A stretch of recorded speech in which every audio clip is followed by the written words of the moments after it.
Bryan Adams songs keep going through my head. Where do you stand on Adams? It's a great question. I don't.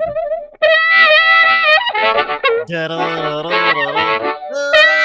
kind of torn on Adams. On Bryan Adams?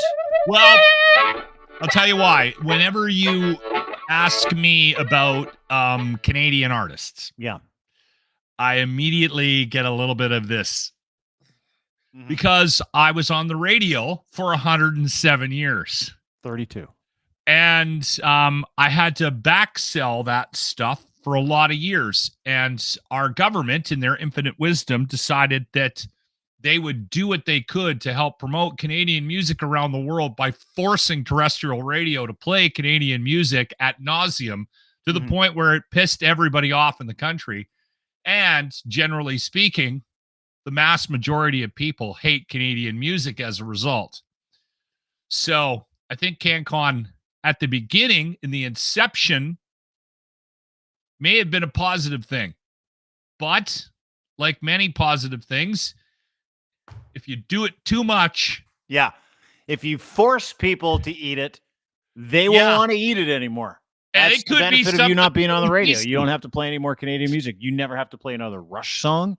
You never have to play I haven't Helix. played Rush for years. You don't have to play Clark Nova. You don't have to play Honeymoon Suite. Give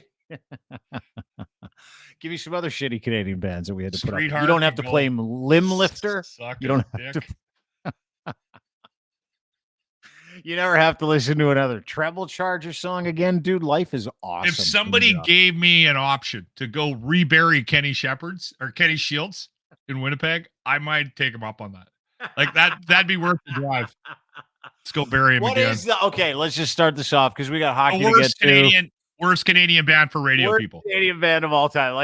And Rush, you have to combine success. Rush is out of there because as weird as it is to us, they're mega successful. They're a legendary band. So leave. Can I Rush say this?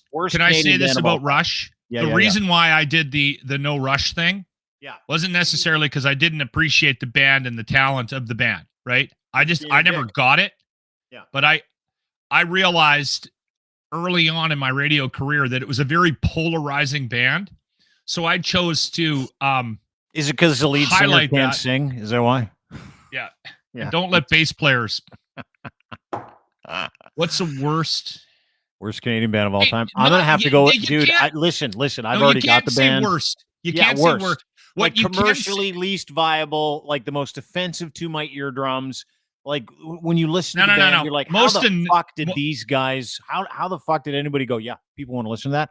Limb Lifter for me, it's Limb Lifter or Treble Charger. One of those two bands, and they're both kind of the same band. So if you were in both of those bands, if you were one of the three guys that was in Limb Lifter and Treble Charger, I don't know who you blew for a record deal, but that was one of the worst shit I've ever heard in my whole life, and I never want to hear it again.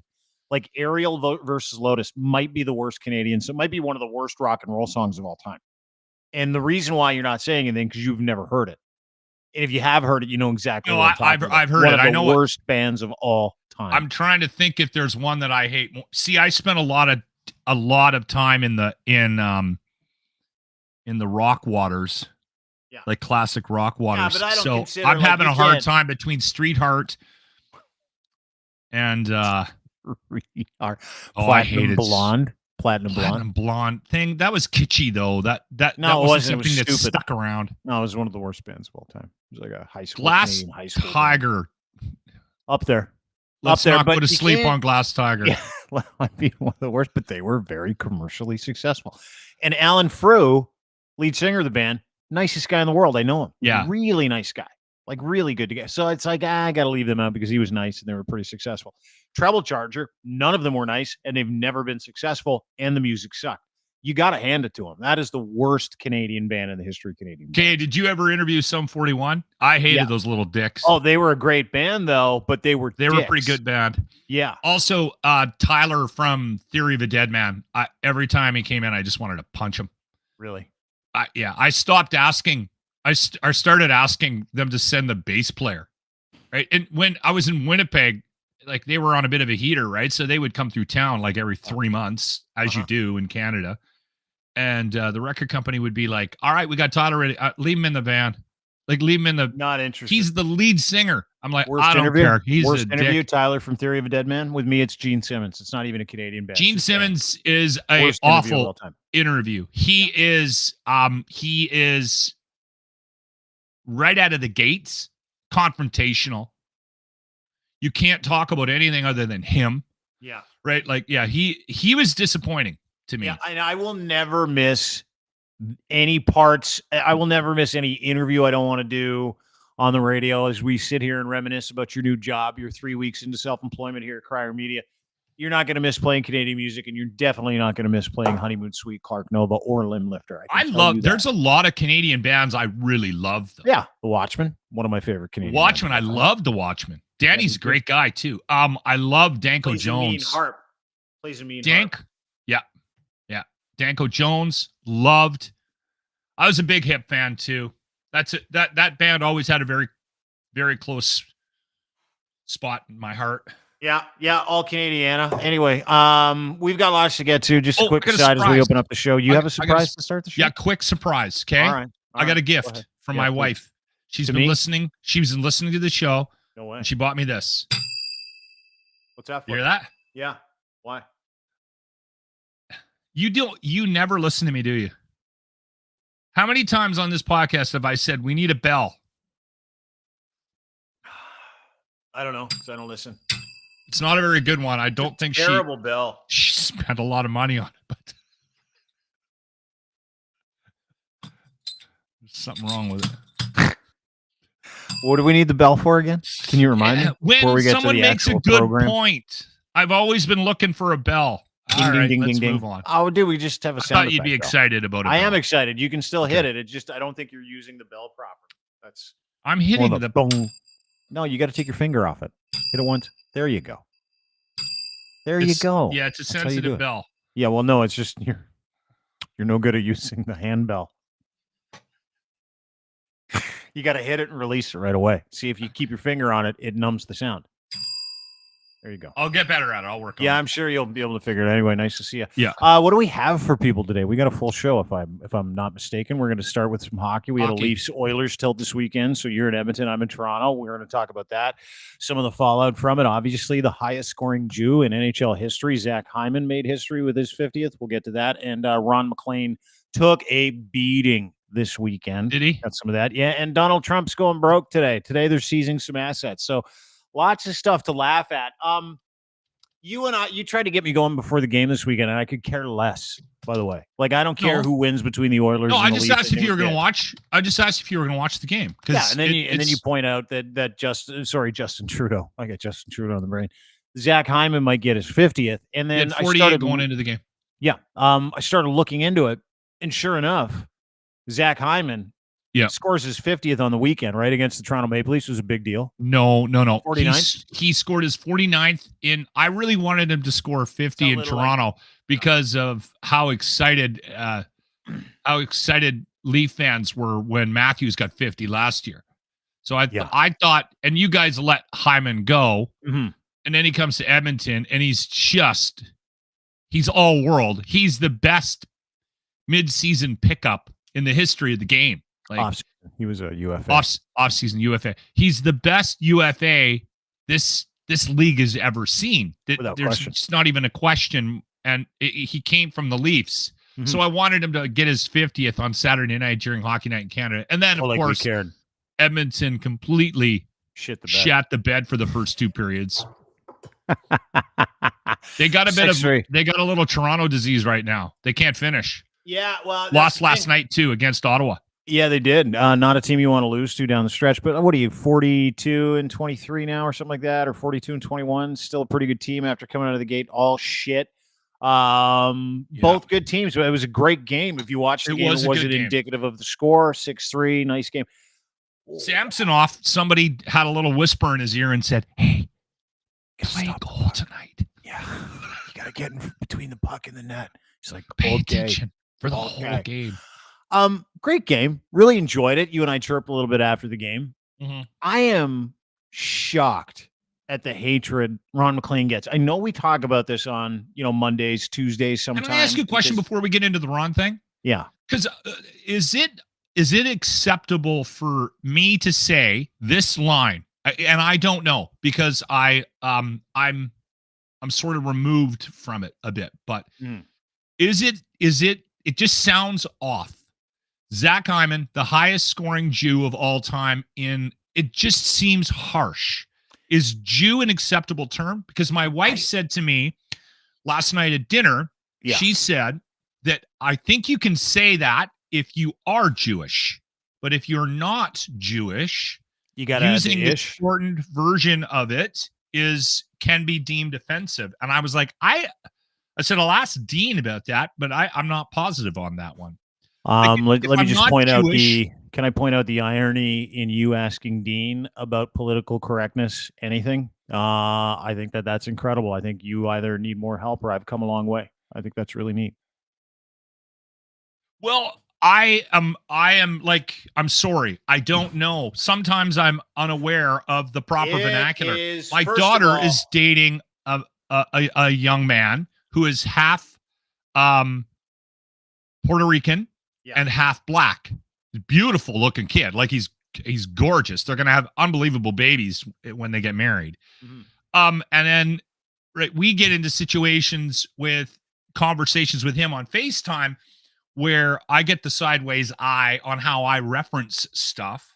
And so I'm in this learning phase, even at the age of 50 plus, because things, the bar moves a bit, right? Over time. Oh, yeah. You can get in trouble for things that people did 200 years ago now. That's the way we are. Yeah, that's the progressive left. Yeah, and I know you're not. I have everybody on an equal playing field, but I also want to use the proper terminology, right? Yeah, and your wife sent a little shockwave into you this weekend because the word Jew just sounds terrible, right? It does sound like an offensive term, but I hear people use it all the time in reference to identifying their their lineage, their heritage, their religious upbringing. Yeah. Maybe if I'm Mark Maron, I can call myself that, but maybe it's an offensive term if you're not. And I say, hey, Mark Maron is this. Jewish. Yeah. Do we know? A Jew.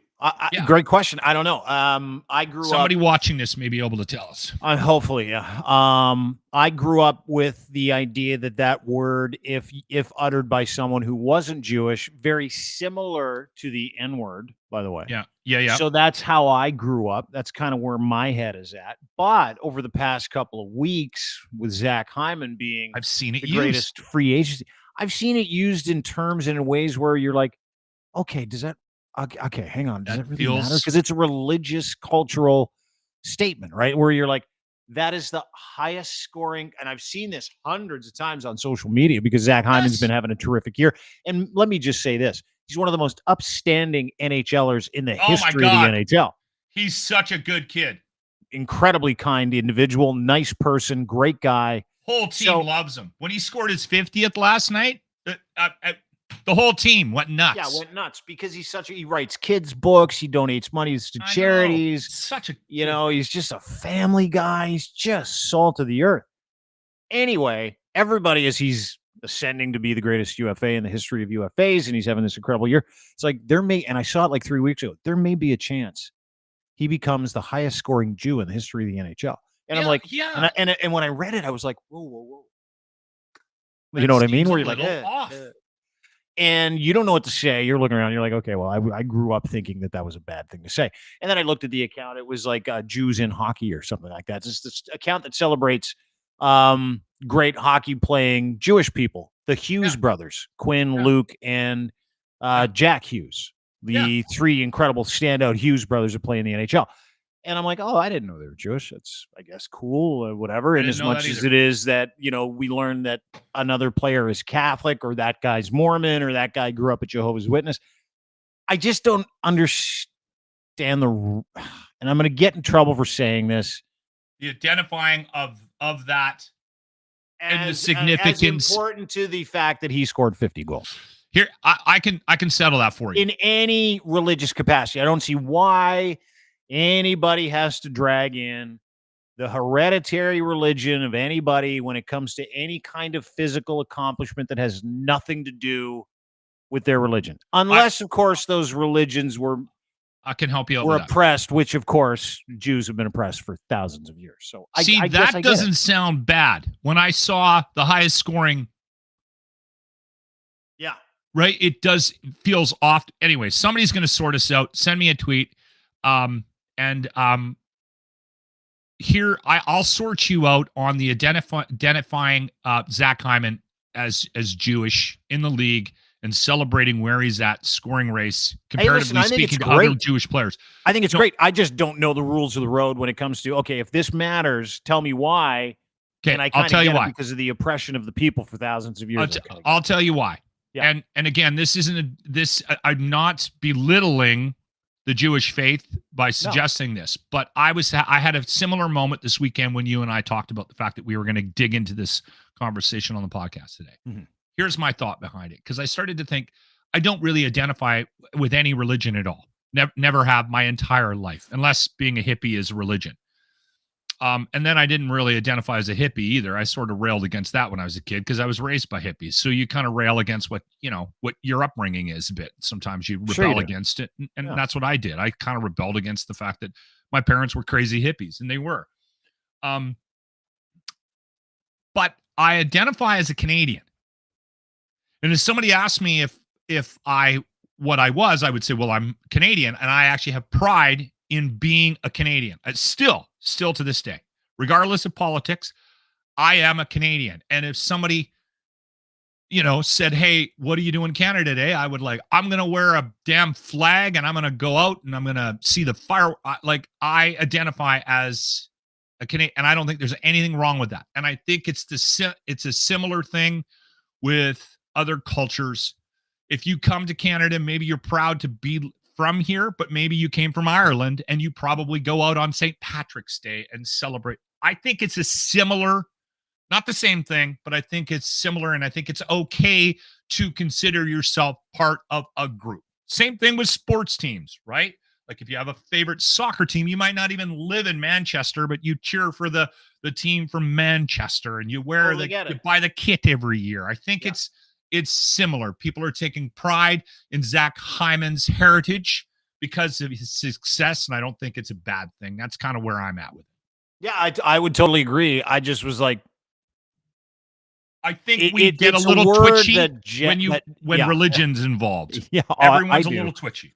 I do, and then there's the racial implications of it too, where you're like, hey, hang on. And then, of course, what's going on in the world, anti-Semitism being what it is, right? Maybe that's the thing. Maybe that's the pushback. I don't have a problem with it. It came out of left field when I started reading it. I've just been inundated with not that he's one of the greatest free agent signings in the history of the NHL, and he's having a world-beating season, and he's an incredible individual.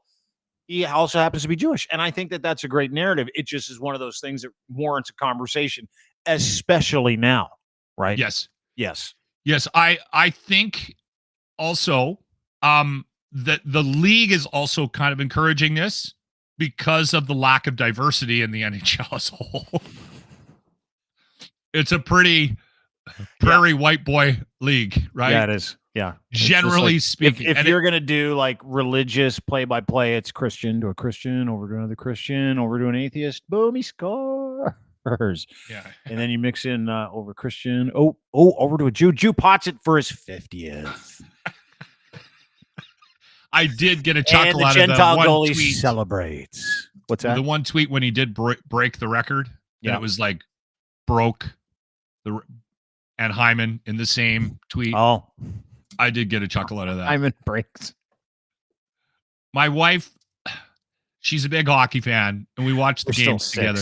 We're still 6. It's like we're still 6 to that whole thing. It was like, that Hymen breaks. Whatever. But it doesn't matter.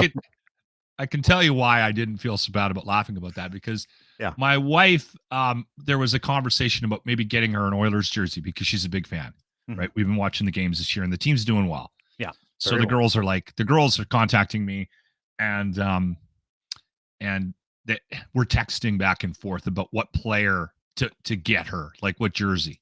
Mm-hmm. I'm like, well, she really likes Zach Hymen, but I don't think she wants that on a jersey. So let's go with her second favorite player. She's a big fan of Nuge.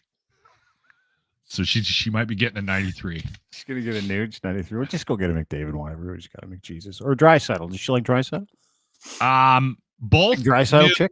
Both McDavid and Draisaitl drive my wife crazy. Oh, really? Well, there's Draisaitl has moments where he's trying to force things, right? She watches that close. She's very. Like, I really like Draisaitl, but he forces the play too much. So I don't want his jersey. And McDavid sometimes is a little lax in defense. So she likes the all-around players. She likes the workers. She likes Hymen. She likes Nuge. Yeah, okay. Yeah, well, they can get her a Hymen jersey. Get her a Hymen jersey. I don't think she wants a Hymen jersey. That's all I'm saying. It doesn't matter what she wants. It does make us look a little like 6-year-olds. I'll live with that. But before we move on from hockey, again, I like Ron Maclean. I like him too. I think he's a good person. I enjoy talking to him. Speaking of interviews, one of my favorite interviews of all times was with Ron Maclean. Absolutely. Happiest guy in the world. He's always given 110% every time he's on an interview, every time I've spoken to him, every time I talk to him. He's always smiling. He's always happy. He's a very nice man. Bullets this weekend, and I finally get why. I'm going to play a video for you, and I want you to pay special attention. I love Ron. I do. But at some point in time, it's like Tom Brady, Wayne Gretzky, Michael Jordan. At some point, everybody has to go, I'm looking around and nothing looks overly familiar to me anymore. And I don't know. The best thing to happen to that Hockey Night in Canada panel, though, is Bieksa. He's awesome. I love Bieksa. He's great. I do too. I think he's one of the greats. He's such a like that whole panel when they did the shift to Sportsnet took a beating, right? Oh, yeah. Well, because and the George Stromanopoulos thing, that was that wasn't great. Good guy. I like George. He's got a nice little really Apple Music thing. Yeah. But you know what happened is somewhere along the way, Spittin' Chicklets, this little podcast with Ryan Whitney and Biz Nasty, became the culture of hockey worldwide. So Kevin Bieksa enters the fray. People identify with him. It appeals to a younger demo. He's just real. He's just totally real. Yeah. It's the same thing with Luke Gadzik, who was on the panel on this weekend with Jennifer Botterill. Say what you like about him. He's of that demographic. He's a certain age where he talks differently. He feels like he connects with people differently. Ron is from the 50s. I do too. Ron's from the 50s and 60s, right? So Ron is used to dragging up like poetry references from the Group of Seven. I'm okay talking with it. About Bill Barilko. Okay with it. Talking about shit that happened in the 70s and 80s. And the rest of hockey has moved on largely in thanks to the guys like Spittin' Chicklets. Everyone stopped reading. Because everybody stopped reading. The classics are no longer the classics. You know what? Ron can't even make hip lyric references anymore. No, he can't.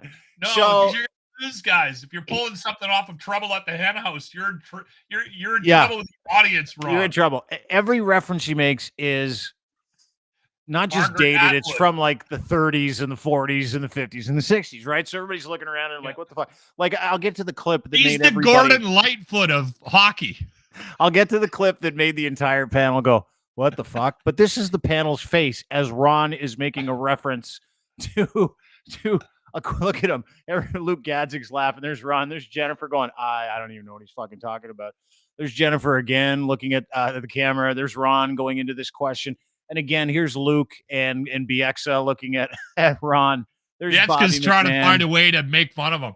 Yeah, that's the thing is that they just do it on the show now. If you watch Hockey Night, it's awesome. I love it.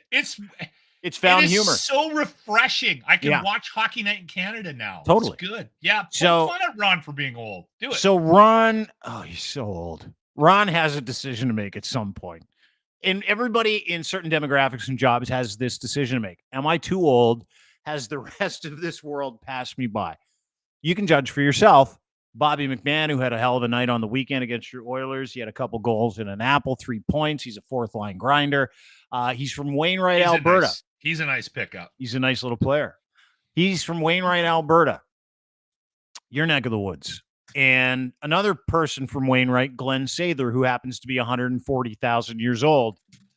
And he tries to connect with him on the Wainwright theory around Glen Satehr, not Glen Satehr, Glen Sather's mom's dress shop in the 30s and 40s in Wainwright and asked Bobby McMahon, have you ever been there?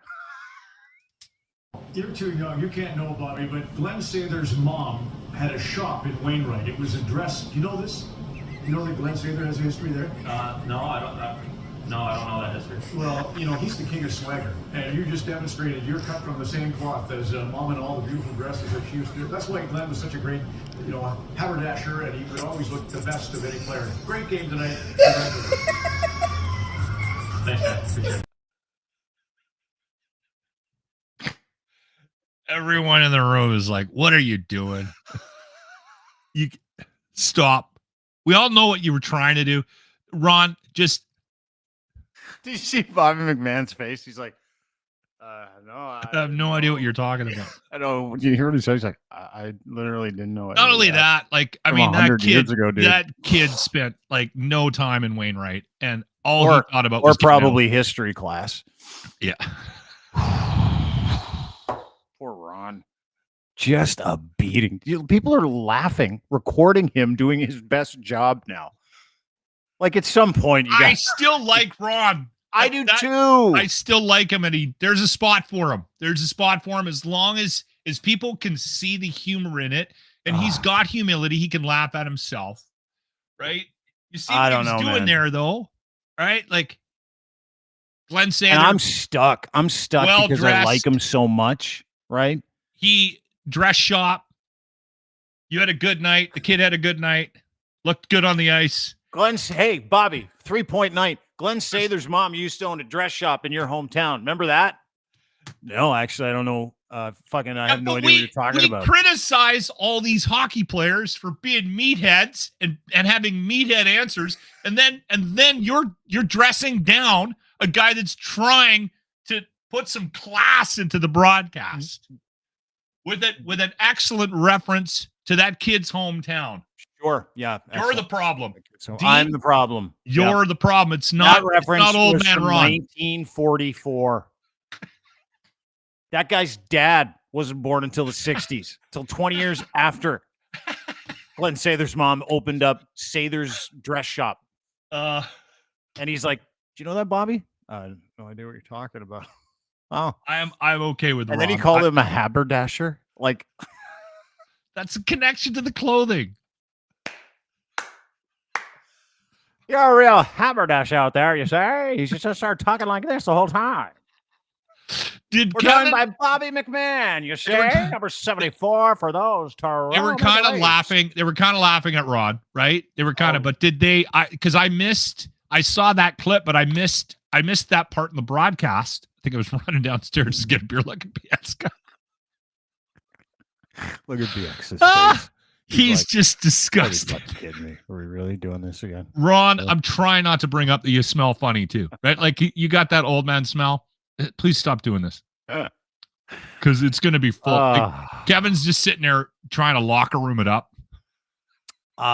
Quick pivot, by the way. Speaking of out of touch, today's the day, dude. You know that, right? Today's the day. I watched Trump's entrance into the courthouse. So they're deciding whether or not when they're going to trial for the hush money. Stormy Daniels, that's next. Yeah, I mean, but who knows what trial is next? Also, yeah, no one's paying attention anymore. Everyone's given up. But this is the big part. The civil fraud case against Carol, right? Yeah.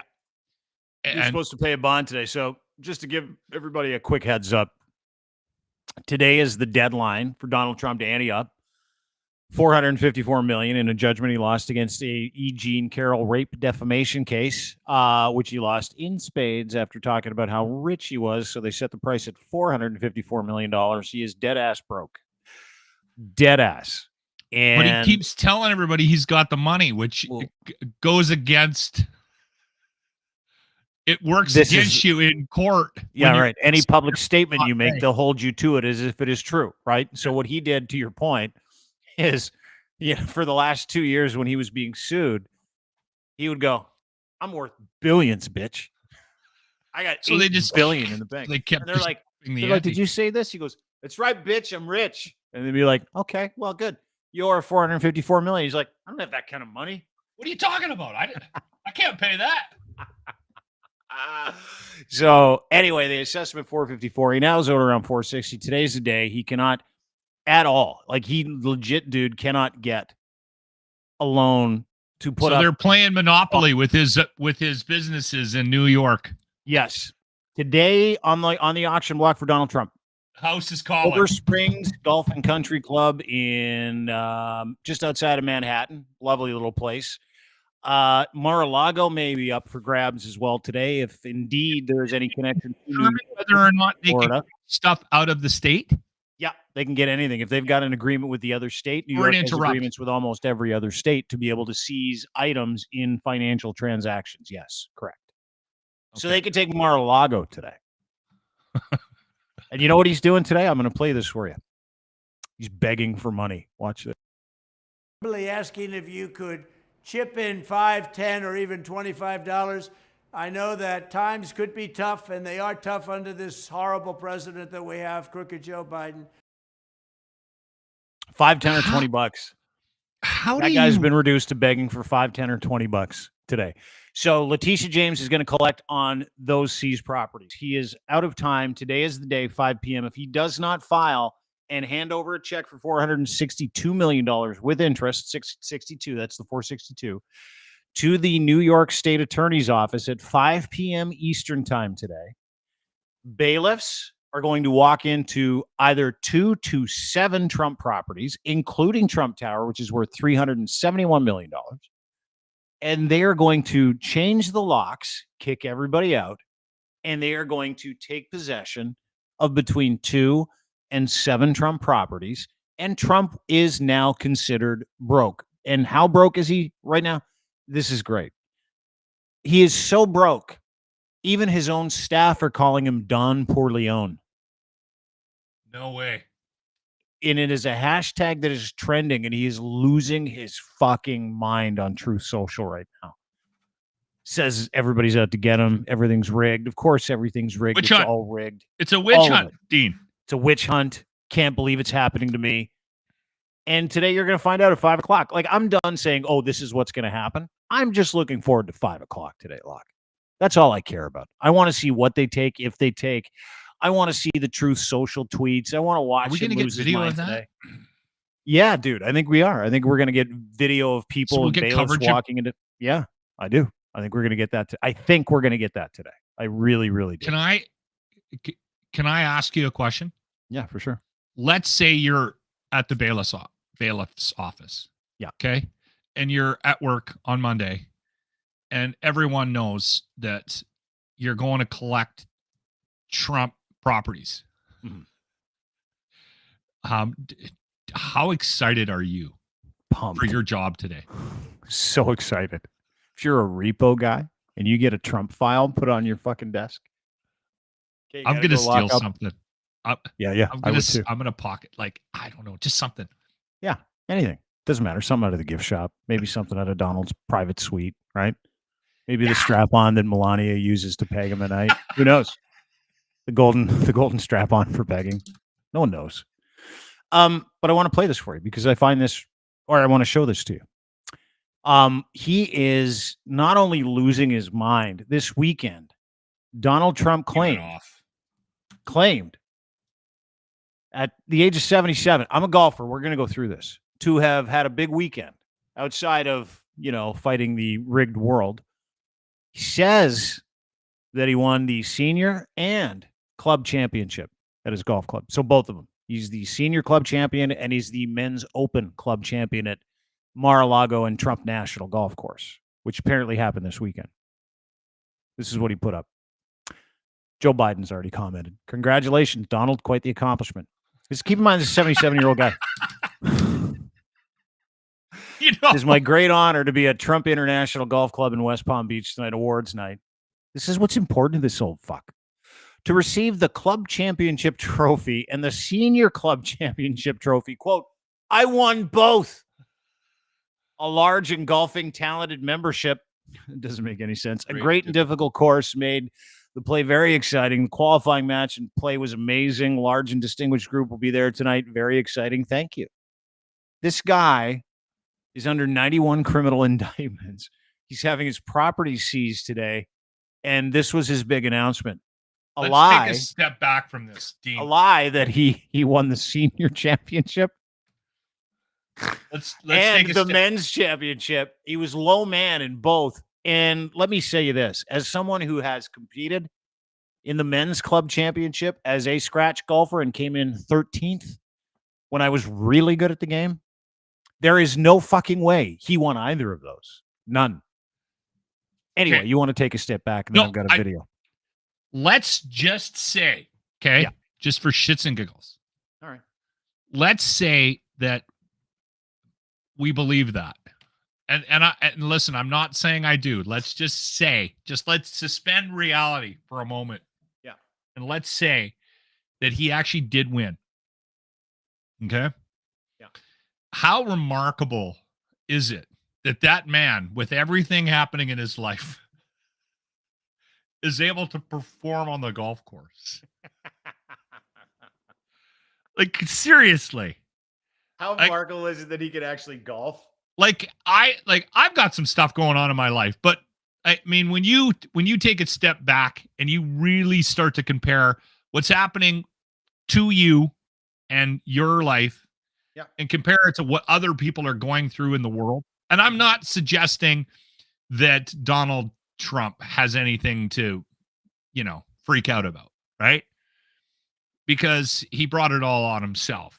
But the guy, any human being, would be wildly stressed out about the circumstances that he's dealing with day to day. And the fact that he can operate golf shoes and grab a 9-iron and head out and have a half decent round is kind of an impressive of how remarkable of a psychopath he is. Like, he might be one of the most disassociated individuals that you've ever seen in your entire life. How he can separate, literally, like being a seditious traitor charged with 91 crimes, the kind of stuff most people get put to death for. The fact that he's up against it, the fact that he's broke, the fact that the entire world is onto him and knows that he is legitimately the Manchurian candidate, and still takes time to lie about his weekend golf course, is kind of remarkable. It's kind of impressive, isn't it? What do you think about it? He's not like, there isn't a human being on the planet that I know that could deal with 1/100th of that stress and go, you know what? Let's go play some golf. See how it goes. You know what? I'm the winner of both. I won the senior and the men's today. I'm just going to tell everybody that.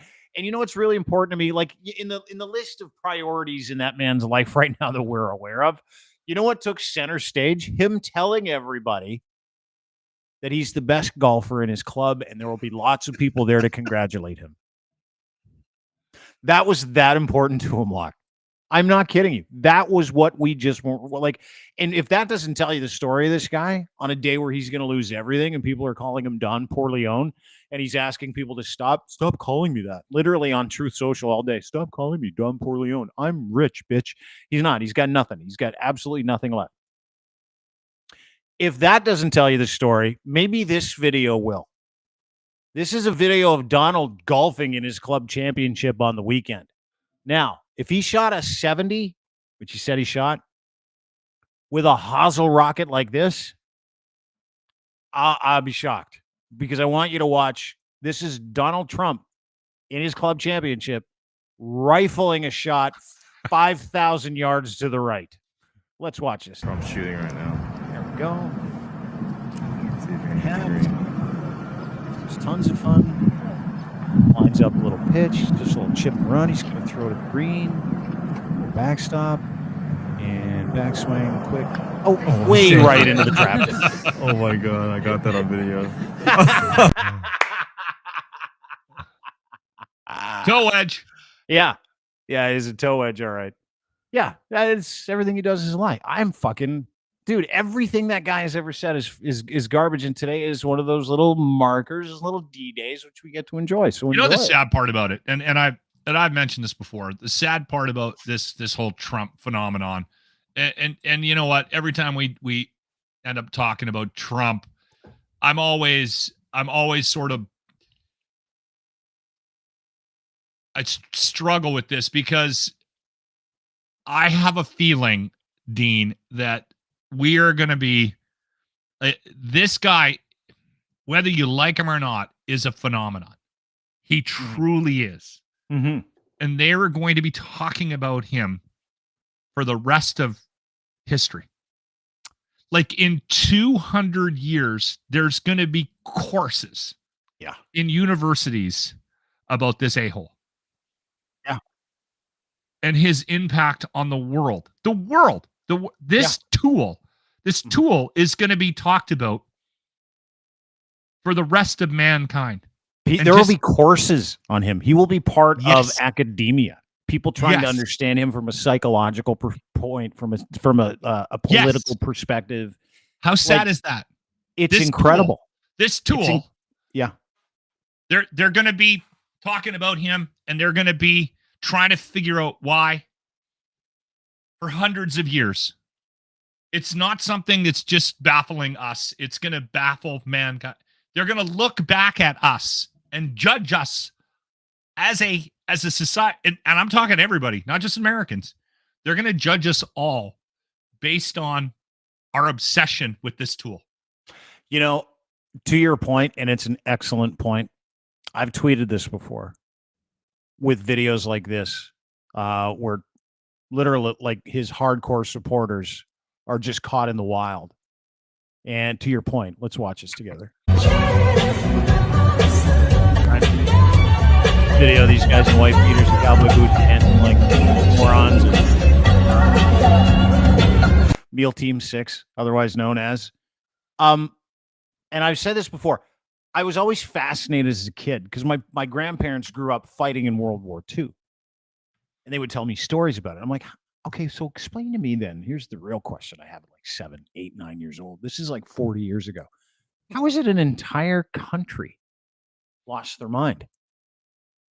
Back from like 1929, 1930 to 1944. How is it an entire country for 14 years was like, yeah, that sounds like a good idea. Yeah, sounds great. Let's do that with him. And I finally get it. It's the consistent ginning up of groups of people and having a guy like that who's like, I'll do anything for money. Like, I'll do anything for money and power. Point me in the right direction. I'll do whatever you want. Special interest, do whatever you want. And I finally get it. And I see it in Canada. I see it everywhere. And none of it bothers me, but I finally understand it. To your point, we will be studying how and why this man was able to capture so much power, was able to capture so much imagination, was able to keep people so stupid, was able to keep people so motivated to do so many terrible things on behalf of so many other people that we'll be breaking this down for millennia. Millennia, to your point. And it's a great point. And when we have moments where we talk about specific things, not just like this 1,000-foot view and 200 years from now, I also like, I'm sorry if I'm a member of Mar-a-Lago, okay, and I'm playing in the weekend club championship, and I know that Fat Dick didn't win. I'm not sitting in that crowd keeping quiet. I'm sorry, and maybe that's on me, but there's no way I'm going to let him walk up there and grab that trophy without me letting him know that I know that he's full of shit, that he cheated, and that, like, that's the thing that I'm blown away by, that he gets away with it. He just continues to get away with it. Why do people let him get away with it? Because he's got money and he's got power. And if I was a member at Mar-a-Lago and it's like, hey, this is a foregone conclusion. It is a well-known fact, if you remember at Mar-a-Lago, that everybody golfs for second place. Trump cheats. His caddies help him cheat. Everybody that golfs with him is there to help him cheat, help him massage his score. They pick up, like, you know what a gimme is, right? Where it's, your putt is so close to the hole, it's academic. No point in putting it. Usually 2 6 inches of mulligan. His gimmies are like 12 feet long, apparently. Guys just pick up the ball and go, you would have made that. He's like, of course I would have. Right? Or they pick it up on the apron going, it would have gone in. You would have chipped it in because you're Donald Trump. Couldn't do it. That's right. Yeah. No, I know. I couldn't either. Maybe those guys just lose their memberships. And you golf with those guys too. You ever golf with like an adult cheater? Like someone who's like, I found it. And you're like, there's no way you fucking found it. Oh, yeah, put me down for a 5. No, I counted. You got 7. And you don't want to count their score because you feel like a cheap ass when you're golfing with somebody. It's weak. He's that guy. He's that guy that nobody wants to golf with, but he's him. And so they have to golf with him. I can name 3 or 4 guys right now. Yeah, me too. Just that I will never golf with just because.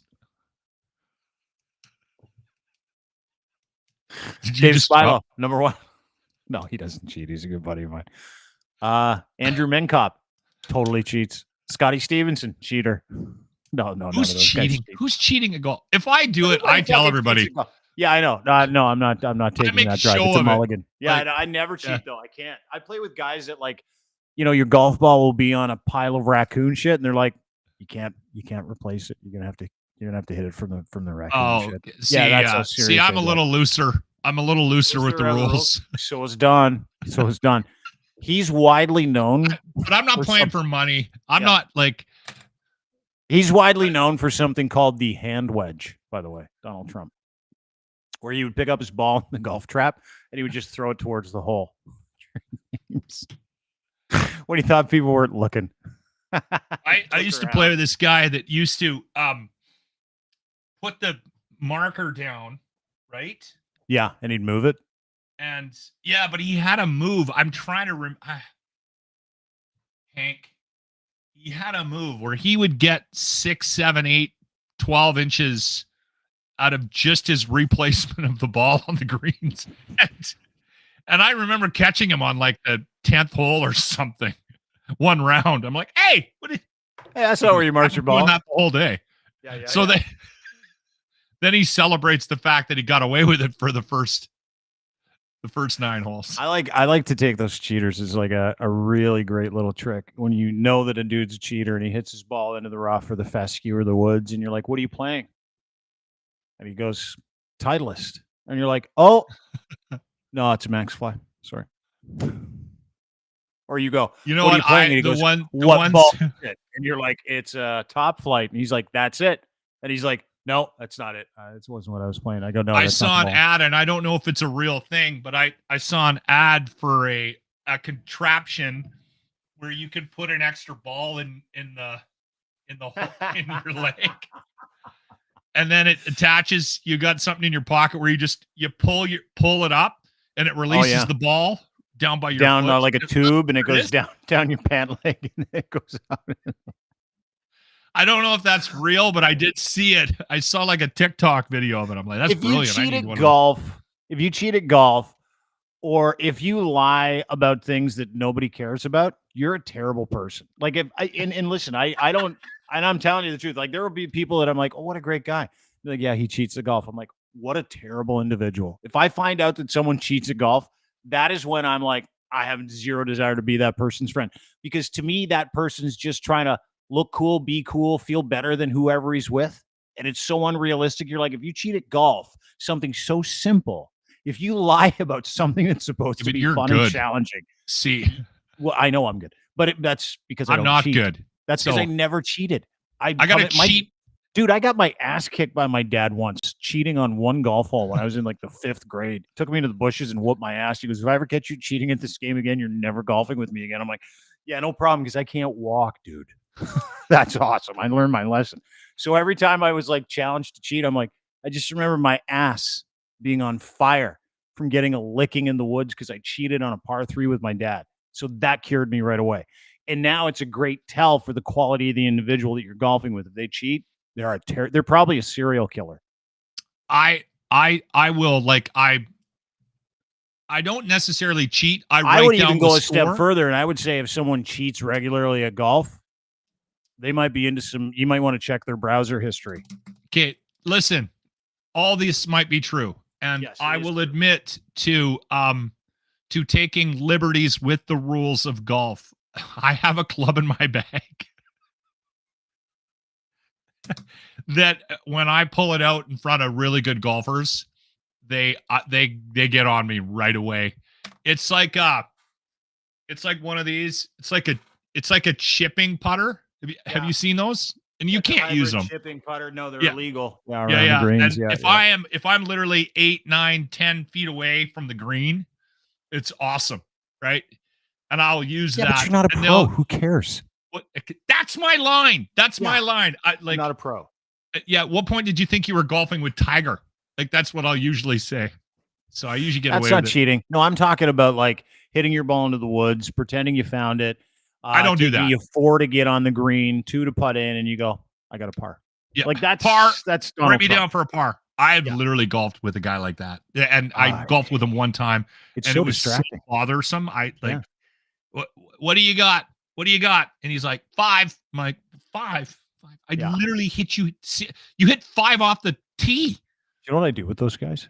Just a quick aside, and then we'll wrap up and get to the locker room retro replay of the day. Courtesy of our friends at Ardent Roof Systems, ardentroofsystems.com. Do you know what I do with those guys is I keep their score. And so they can tell me whatever they want. I just end up counting their score every single hole. So at the end of the round, they're like, it was like 2 over, 3 over. I go, no, you shot a 56 on the front 9 and a 51 on the back. That's impossible. No, it's not, because I counted every one of your strokes. So here you go. And it's exhausting, though, right? But I'm that guy. I'm like, no, 1 in the woods, drop 2. Of course you are that guy. Chunk 4, hit it in the woods for 5, on the green in 6, 2 putt. That's an 8. So and he's like, no, it's not. It's a 6. I'm like, it's an 8. No, I counted. Let's count together. And they're like, I'm never golfing with you again. And I'm like, problem solved. Anyway, time for the locker room retro replay of the day, brought to you by Ardent Roofing Systems, Lochlin. What do we have today? Okay. Today's Monday. Yeah. And this is going to be a very interesting week on the Dean Blundell show with Lochlin Cross. For whatever reason, stars have aligned, and we're going to have some very interesting individuals on the show. Later in the week, you're going to meet a wrestler that is in his 50s. I believe we're the exact same age. His name is Massive Damage, and he is the promoter and founder of Monster Pro Wrestling in Edmonton, Alberta, Canada. Okay. Massive is, I'll leave it for Thursday. He's going to be on the show. He's promoting an event he has coming up next week with, by the way, from the locker room, James P. White. And if you're in the Edmonton area or even close, you have to come and see one of these events. Actually, you can send me a note now. I'll get you on a guest list. I've got a locker room guest list for the show. And then on Friday, we're going to meet 2 guys that I'm going to be doing a show with called Grease Fire. And these 2 individuals are very unique individuals as well. And through the course of the locker room, we had numerous people that would come and go. And so this week, I'm going to be introducing you to some very interesting locker room characters, people that we met on the show that would call in on a regular basis, or they became characters on the show. Mm-hmm. And this guy, he is an interesting duck. He is, he's a Greek. He's a heavy drinker. He lived up in Cold Lake for years, and he moved to Edmonton. And I've been hearing from him. I think he started calling me when I was at the Bear, if I'm not mistaken. Anyway, and he would call us. What's that? Is he still alive? Phil, yeah. Some of the people we're gonna highlight this week are actually dead. Today, Phil, I believe, is alive. Anyway, so we took clips from Phil, and he would call every couple of weeks, or sometimes like he'd get on a heater and he'd call us like every day. And we turned it into advice from Phil. So I'm not going to play it all, but this is a montage of advice from Phil, the locker room retro replay of the day, brought to you by Ardent Roof Systems. The Loch retro replay. The Loch retro replay. And now it's time for advice from Phil. Not a problem if you live alone, you drink alone, and you can handle any situation when you go out. And I drink 20 beers, average 20 beers a day. Not bad. And that's not bad, yeah, at 6.1%. And basically, nobody. What do you drink? Phil, what do you drink? Black ice, bud. He said it tastes like paint thinner. And now, advice from Phil. Do what you enjoy and don't what you don't, right? That's right. And now, advice from Phil. Yeah, I drink on the job. Off already. So I said deliver pizza and sell dope and drink, okay? And now, advice from Phil. Listen, if you're going to gamble, Yeah. don't gamble more than you want to lose. And if you don't win double,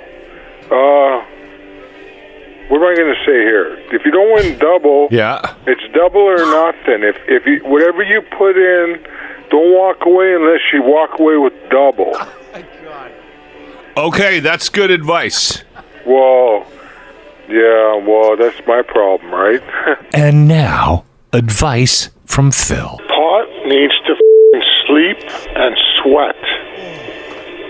Okay. Before what, Phil? You run through the jungle, man. And now, advice from Phil. Hi, man. Phil, are you on TikTok? Nobody. That's why I don't have a cell phone, a computer, or call, and I deal with cash, and I don't need to leave a paper trail, so no one can know where I am, who I am, or what I do. And I'll tell you something, man. We are being watched, so be careful of what you say and do. Yeah. And be safe, man. And now, advice from Phil. Okay, listen. I don't sit there and count my beer. I do. I count my beer. When I'm drinking on a Friday, I count my beer. No, what I do is the day before, I count how many I have left, and the next day I see how many I drank, right? Yesterday today I woke up with 28. Yesterday I had 27. So you figure out the math. That's all I do. So you just do reverse math. You don't count as you go. I do the aftermath. Aftermath. Yeah. I like that. They should teach that. Phil. What? Phil, that's really smart. Well, I'm not. I gotta control myself here because today I gotta go see a doctor to do a couple things, and basically I gotta be sober. But whatever. I just cracked my third beer. Chilling out, man. I need to cut the edge. My social worker says don't go there drunk. Yeah. So I'm trying to not the to go doctor, there not a drunk. good idea. No. No, I know. So And don't tell him how much you drink. Yeah. No, don't tell him how much you drink, Phil. No, I'm not gonna. Yeah, lie. Yeah, I'm gonna lie. I just say I drinking. can't afford it, man. Like, I'm not. Hey, and ask for lube. What? Like when he with the fingers, just say, hey, listen, can you put a little? You could do that by blood work nowadays. And if you don't have to get the finger, you can do it by blood work. No, I think you're getting a hand up there, Phil. No. Listen, I'm going to a psychiatrist. This is what I'm going for today. Oh, it's not different. Yeah, okay, but if somebody's looking up your bum at the psychiatrist, then that might be the wrong psychiatrist. That might be an issue. Yeah. Yeah. No, I'm not going. No, Phil? he's not. This is a different. Phil, you got a call. You better take that. I know. I got a call. Probably your parole officer. See ya, Phil. Okay, take care, bud. And now, Oh my God, I love Phil. I worry about Phil. He goes hard in the paint. What I do is I count the beers after I drink them. So if I had 28 and I counted 27, you know what? I put that out on all my socials. It's up on the Locker Room YouTube page. There's another 2-3 minutes. I had to stop because I didn't want to kill Dean. Oh my God. I haven't laughed at radio in a very long time. Thank you. In fact, 10 years. You laugh at these retro replays. I always laugh at them. Yeah, well, it's because you did a good job, right? It's because you were good at what you did. Like, that's real humor. That's being able to take somebody who just calls in and make them a star because they're just so themselves, so simply themselves. And you don't take anything from them other than that moment, and they willingly give it to you. That's found humor. It takes like a radio fucking genius and legend to grab a caller like that and know that you've got miles of content with that guy just by letting him talk and be that person. So well done. And I would like to get him on the show. That's the other thing. If you can track Phil down, I would like to get an update and see how he's doing on the podcast. I have his phone number. Do you? Yeah. I think we should do that. I know he doesn't have like a phone or a computer or quote any of that shit.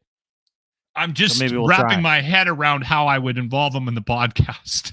Well, you would tell him where you are now and ask him how he's doing. No, I'm just like get him to give us advice for our lives in the digital world. Same thing. You would just get him to give the same advice, only here. He's not very connected is the issue.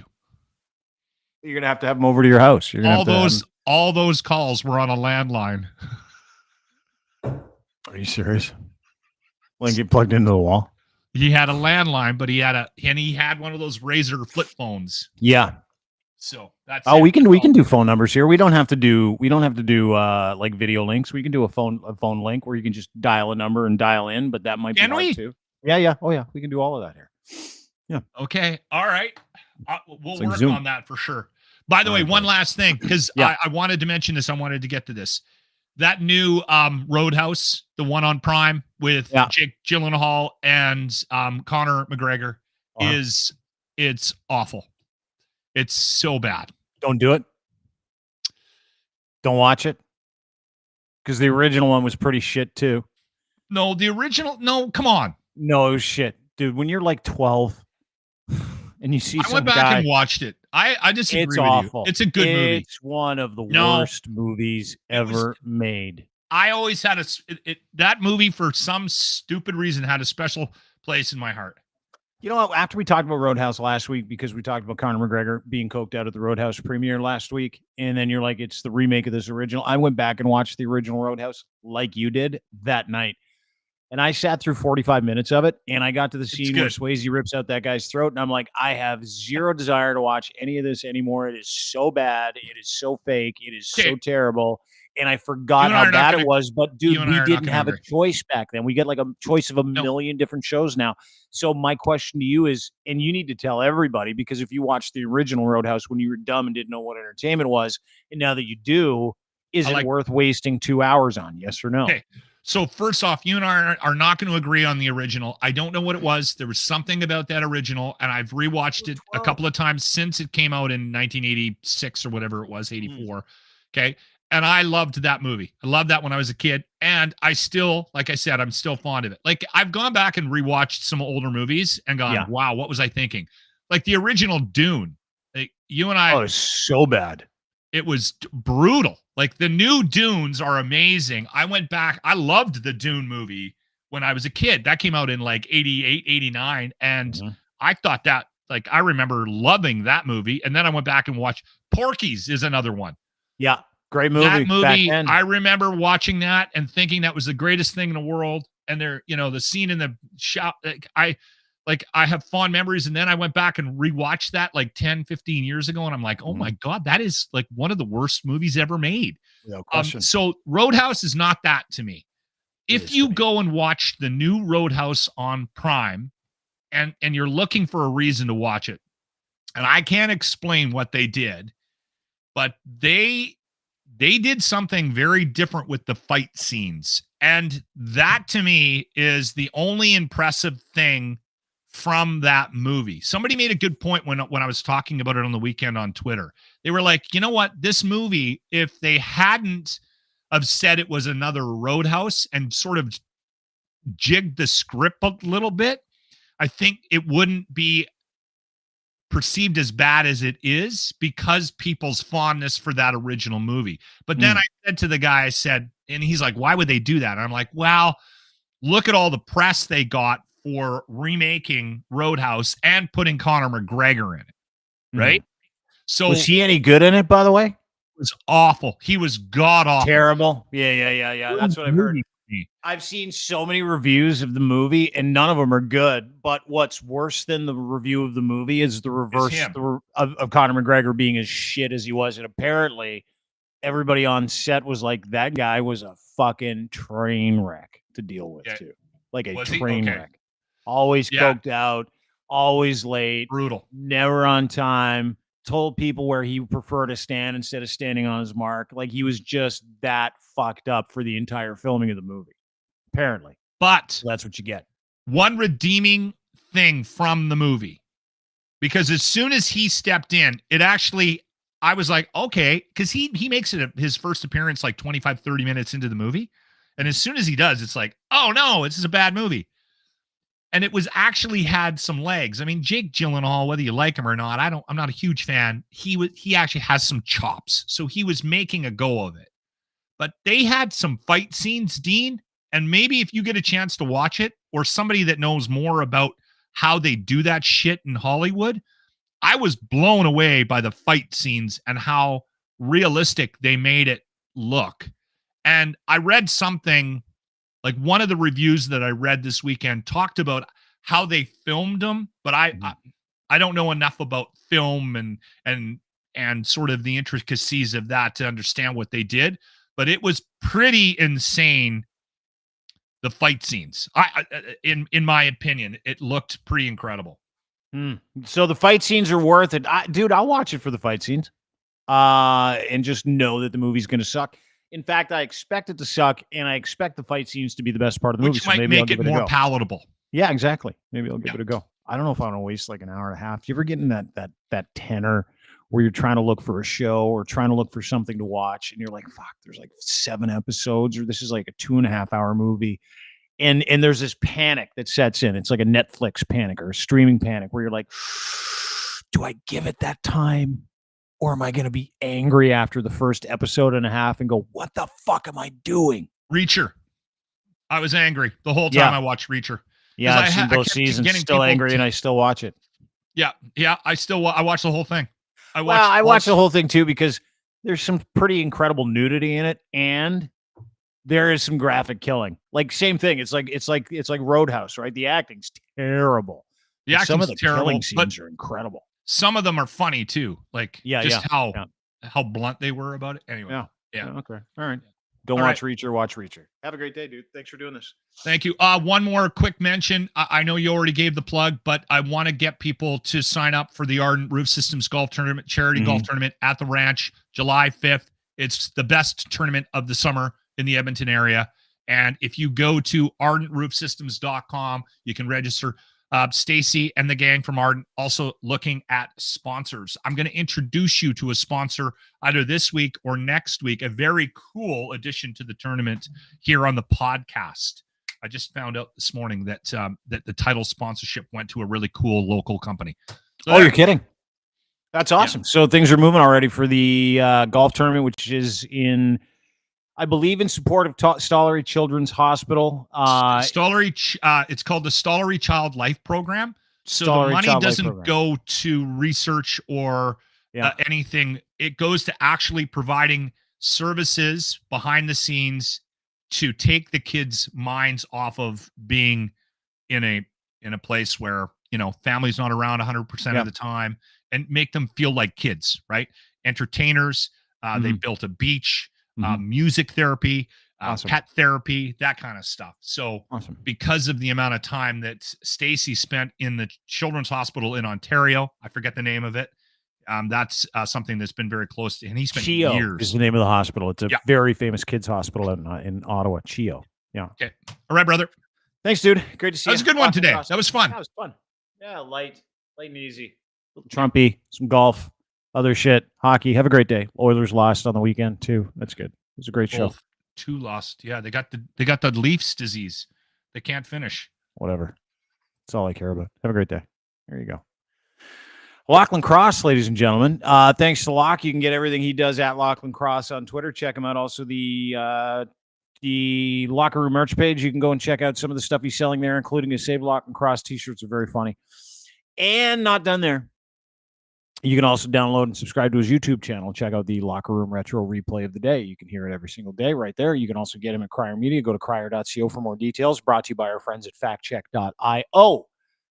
As always, our friends at FactCheck have built some disinformation killing software that kills the disinformation, finds you the origin, and more importantly, tells you who did it. That's why I love this. It tells you who did it, how they took a lie, how they spun a lie, who they gave it to, and how other people perpetrated the same lie. It'll also affirm whether or not you're telling the truth. It doesn't matter what your bias is. This is right down the middle. It is only facts. It is only epistemology. It is only the entire pathology of every claim, everywhere, all at once. Social media, Twitter, Facebook, doesn't matter where that information came from. You pump it into factcheck.io, FAKTCHEK.io. And you will get the entire history and all the facts associated and all these sources to help correct the record or confirm that, yes, indeed, what you were looking at is true. Works with pictures, works with videos, works with spoken word. Different versions are coming. Check their beta test right now and sign up to be a verified fact checker and try their program for free. They want you to try and break it. FAKTCHEK.io. Again, FAKTCHEK.io. Fact checking needs somebody that has the ability not just to tell you about what you're reading and give you information, but also where to point the finger if that information is incorrect. They will rate and they will absolutely give you value for what you're looking at. It doesn't matter who you are or what it is. It works with URLs, basic questions, with AI, as well as a whole bunch of different inputs that nobody else has. It's all proprietary. It's a team of scientists, a team of data scientists, computer scientists, journalists, lawyers, human rights advocates that want to put that agency back into the hands of the person reading it. When it comes to information, you need to know whether or not you believe. Do you believe? Find out at factcheck.io and join their beta test today. Also brought to you by our friends at Cantork, Edmonton, Alberta's own Cantork.com. They make rugged, hard-working torque wrenches, Canada's leading industrial tool experts. Out of the heart of industrial Canada, the beautiful province of Alberta, the good people of Edmonton, they make everything in Edmonton. They make everything in Canada. All their manufacturing happens here. They don't manufacture anywhere else in the world. He goes overseas to sell these products to people who would like to manufacture them there, but he knows about Canadian know-how, Canadian manufacturing being some of the best in the world. He decided to bring everything home a few years ago. He's got a nice little Canadian emblem on every single one of his tools. You can have a look at what they do at Cantork, including all their products, services, and all their torque wrenches. They're the leading industrial tool experts in Canada. They offer the very best in sales, service, rentals, calibration, maintenance, and custom fabrication of industrial torque tools, bringing you unparalleled expertise, 20 years of experience and knowledge at the table. Cantork offers a complete range of services, products, making them your one-stop destination for all your bolting needs, heavy machinery, nuclear, railroad, forestry. If you have a torque wrench solution you cannot find one for, they will make it for you. That's how good they are. Any impact socket, any flange, maintenance systems, they ensure optimal performance and peace of mind. Go to Cantork.com for more information. Also brought to you by our friends at Muse Massage Spa. Emily and Riley have it's not maybe, it is the most high-end spa in the country of Canada, here in Toronto. They have visits from people all over the world. Baseball teams come to town. Hockey teams come to town. Basketball teams come to town. Where do they go? I'll tell you where they go. They go to Muse. You know why they go to Muse? To relax. They go to Muse to experience what Emily and Riley call the Muse difference. Muse Massage Spa, these girls are educators, they're sexologists, and they're advocates for the sex work industry. That is exactly what sex work is. It is an industry. It is legal. And Emily and Riley have a podcast where they take you through the world of sex work. They're advocates and sexologists. You can check them out at Muse on the Mic. That is the name of the podcast. They've got a Patreon uncensored version. You can get them on YouTube as well. And, of course, at Crier Media, the home of the Muse on the Mic podcast. And right now they've got a deal for everybody that is a listener of this show, $50. Send them a DM. And you, my friends, yes, you could find yourself in the loving clutches of Emily and Riley walking through your first Body House experience. You get to choose your Muse and your treatments, and you get $50 off your first visit. After you subscribe to their podcast, you'll get to know these girls. They're educators, they're entertainers, and more importantly, they're responsible business owners that want to give you the experience of a lifetime. You and your wife, your wife, doesn't matter who it is. If there's a therapeutic need in your life from Muse Massage Spa, go there today, musemassage.spa.com. And we are brought to you by our friends at Rome. Drive a car on your own terms with a car subscription from Rome. It's where I get my cars, and you should too. Insurance, routine maintenance, roadside assistance, everything is included. The only thing you pay for is fuel, and you start driving. No lease or interest payments, simply pay as you go. Flexible monthly plans starting at 1 month. Home deliveries available. They have valets. They have thousands of happy drivers, including myself, 4.9 stars on Google. You can browse cars. You can check how it works, do their customer testimonials. They've also got an affiliate program that you can sign up for. Listen, when I went to buy a new car, it was almost impossible for me to buy a new car in this mad car and buying atmosphere. Wanted an EV. Wanted to buy something used. Didn't want to have to mitigate the loss off the lot. So I went to my friends at Rome and I said, hey, tell me what you do. And we walked through the process and we became partners with them. That's how much I love what the good people at Rome do. Drive on your own terms with a car subscription. Don't buy. They've got enterprise programs for business. You can browse all your cars. They've got everything from BMWs to Teslas to Hyundais to Fords. Check it out. Rome.auto. Rome.auto. Promo code Rome with Dean. $150 off your first month. You're welcome. Rome.auto, proud partner of the Dean Blundell Show and Crier Media. Go to crier.co for more details. Have a great day, everybody. Appreciate you spending some time with us. We will see you tomorrow on this very program. And don't forget, everything we do can be found at Crier Media. Go to crier.co for more details. If you're looking to platform your own podcast, get in touch with us. info@crier.co. Find us there. We love you. You love us. We're one big happy family. Have a wonderful day, folks. We will see you tomorrow. Bye.